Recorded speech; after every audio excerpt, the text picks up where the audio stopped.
et ne constitue en aucun cas une imposition, ni des belligérants, encore moins des puissances étrangères.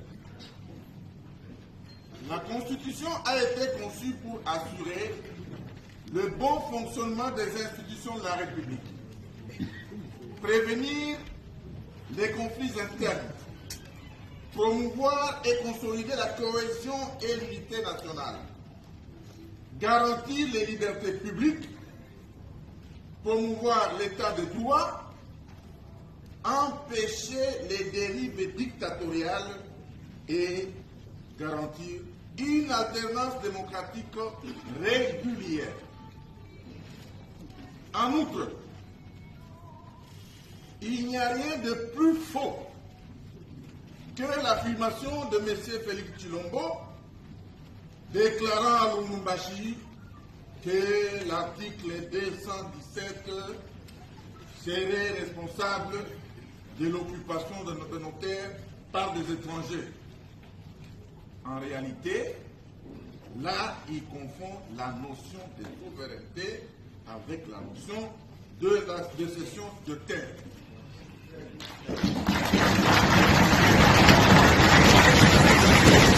Aujourd'hui, de rappeler que dans notre pays, selon l'article 214, alinéa 2 de la Constitution, aucun millimètre, je dis bien aucun millimètre du territoire national ne peut être cédé à quiconque sans l'accord préalable du peuple congolais consulté par référendum.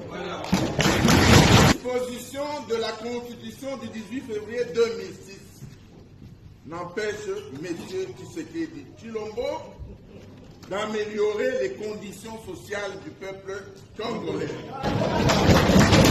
Notamment en garantissant une rémunération décente pour nos militaires, une rémunération décente pour les policiers, les enseignants, les médecins et autres agents et fonctionnaires de l'État, en donnant à la population l'accès à l'eau potable, à l'électricité et à des soins de santé de qualité, en stabilisant les taux de change, en construisant et en réhabilitant les routes, en régulant la circulation routière pour contenir les embouteillages, en régulant la circulation routière pour contenir les embouteillages, en récupérant Bunagana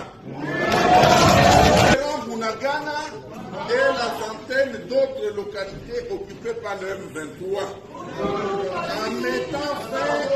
en mettant fin à la guerre à l'Est, ainsi qu'à l'insécurité généralisée dans le pays.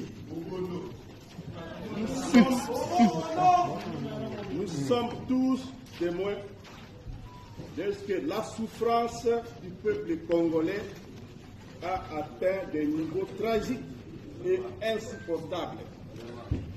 La corruption et le détournement des deniers publics sont devenus des pratiques institutionnalisées.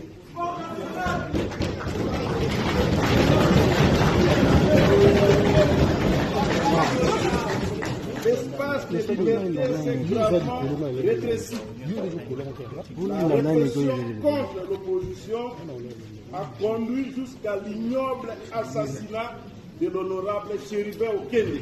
Les droits humains, le tribalisme, le népotisme, les arrestations arbitraires et détentions illégales des opposants, notamment à l'heure actuelle, Seth Kikouni, Jean-Marc Kaboun, Mike Moukebaï et bien d'autres.